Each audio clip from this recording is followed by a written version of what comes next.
مجھے یاد آیا حضرت شیخ الاسلام علامہ شبیر احمد صاحب عثمانی رحمۃ اللہ علیہ، ہم بچے تھے تو وہ ہمارے گھر تشریف لایا کرتے تھے، اور ہماری جو دادی تھیں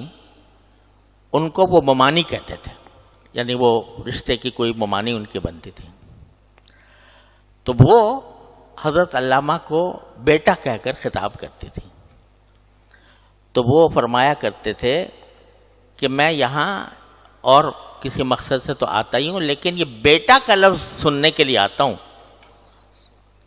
کیونکہ اب مجھے دنیا میں کوئی بیٹا کہہ کر پکارنے والا نہیں ہے۔ تو وہ چونکہ اس میں جو اپنائیت ہے، اس میں جو